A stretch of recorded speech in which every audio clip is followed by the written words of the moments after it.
Bismillahirrohmanirrohim. Assalamualaikum warahmatullahi wabarakatuh. Hati-hati buat para koruptor. Bertaubatlah sebelum terlambat. Kasus korupsi terus terjadi di negeri ini. Pelakunya biasanya dari kalangan pejabat tidak amanah yang memanfaatkan kekuasaannya untuk memperoleh keuntungan pribadi atau orang lain.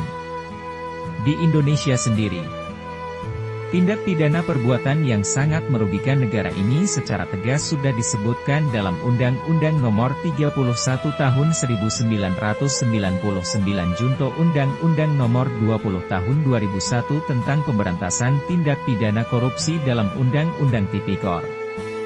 Pada zaman Nabi Muhammad SAW, sudah ditemukan sejumlah kasus korupsi dalam beberapa bentuknya. Nabi Muhammad kemudian mewanti-wanti kepada para umatnya agar perbuatan tercela ini dihindari betul-betul. Salah satunya adalah saat beliau mengutus Mu'adz bin Jabal ke Yaman untuk membina masyarakat setempat mengenai zakat.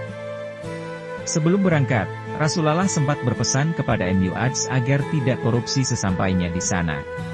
Nabi Muhammad kemudian mengingatkan Mu'adz bahwa orang yang melakukan tindakan korupsi kelak akan memperoleh balasan dosanya di hari kiamat.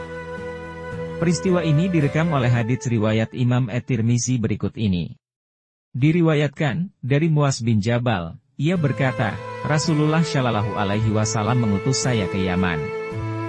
Ketika saya baru berangkat, beliau memerintahkan seseorang untuk memanggil saya kembali. Maka saya pun kembali dan beliau berkata, apakah engkau tahu aku mengirimmu orang untuk kembali? Janganlah kamu mengambil sesuatu tanpa izin saya, karena hal itu adalah gulul atau korupsi. Dan barang siapa berlaku korupsi, maka ia akan membawa barang yang digelapkan atau dikorupsi itu pada hari kiamat. Untuk itulah aku memanggilmu. Sekarang berangkatlah untuk tugasmu. Hadis riwayat At-Tirmizi. Ayat yang Nabi kutip pada hadits di atas adalah berkaitan dengan firman Allah Subhanahu wa Ta'ala dalam surat Ali Imran ayat 161 sebagai berikut, yang artinya, dan tidak mungkin seorang nabi berkhianat dalam urusan harta rampasan perang. Barang siapa berkhianat, niscaya pada hari kiamat dia akan datang membawa apa yang dikhianatkannya itu. Kemudian setiap orang akan diberi balasan yang sempurna sesuai dengan apa yang dilakukannya, dan mereka tidak dizolimi. Quran Surat Ali Imran, 161. Imam At-Tibi mengatakan, maksud barang yang digelapkan atau dikorupsi itu pada hari kiamat pada ayat di atas adalah, kelak dosa koruptor diwujudkan dalam bentuk seekor unta yang menjerat lehernya. Hal ini mengacu pada hadits Nabi riwayat Imam Ahmad berikut. Diriwayatkan dari Abu Hurairah. Dia berkata, pada suatu hari Rasulullah Shallallahu Alaihi Wasallam berada di tengah-tengah kami, lalu beliau menyebut-nyebut tentang gulul dan menganggap hal itu bukan perkara enteng. Kemudian Rasul bersabda, aku belum pernah mendapatkan seorang dari kalian pada hari kiamat yang pada lehernya terdapat seekor unta yang bersuara. Hadis riwayat Muslim. Berkaitan dengan sebab turunnya ayat di atas terjadi perbedaan pendapat, meski konteksnya sama yaitu berkaitan dengan kasus korupsi, gulul. Sebagian riwayat menjelaskan, sebab turun ayat ini adalah kecurigaan sebagian kelompok terhadap Nabi atas pembagian harta perang. Dikisahkan, pada satu peperangan, tidak disebutkan nama perangnya, Nabi membagi harta rampasan. Agar tertib, ada sebagian yang Nabi Muhammad akhirkan jatahnya. Kemudian sekelompok orang tiba-tiba mendatangi Nabi dan menyuarakan protes, apakah kami tidak mendapat jatah? Nabi kemudian menjawab, andaikan hak kalian senilai gunung emas, niscaya aku tidak akan menyembunyikannya 1 dirham pun. Apakah kalian kira saya melakukan korupsi atas ghanimah? Riwayat lain mengatakan, ayat di atas turun pada tahun 2 Hijriah di momen Perang Badar. Dikisahkan, usai perang para sahabat kehilangan sebuah rampasan perang, ghanimah, berupa beludru merah. Kemudian, sebagian orang menaruh curiga terhadap Rasulullah. Jangan-jangan Rasulullah yang mengambilnya, kata orang tersebut.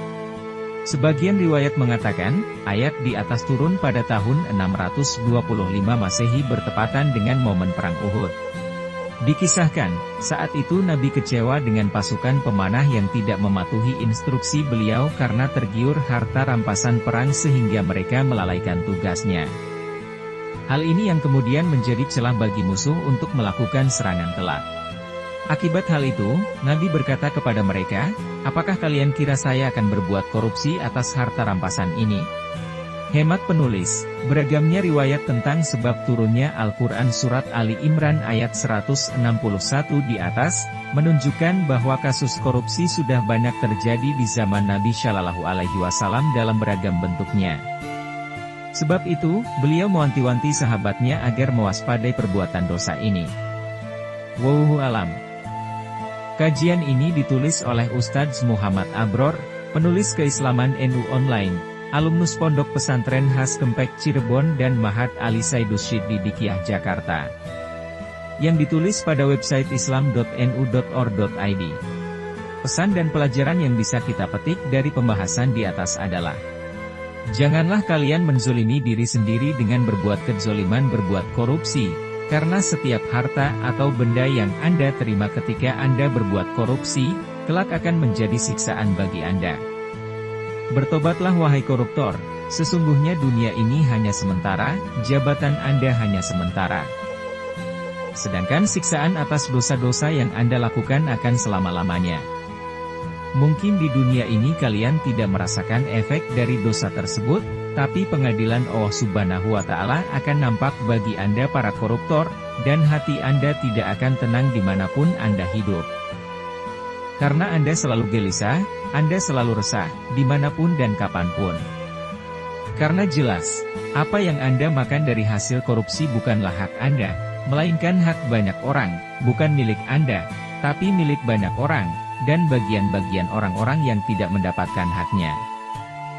Dan akan menjadi doa terburuk buat Anda. Bertobatlah sebelum terlambat. Wallahu a'lam bishawab.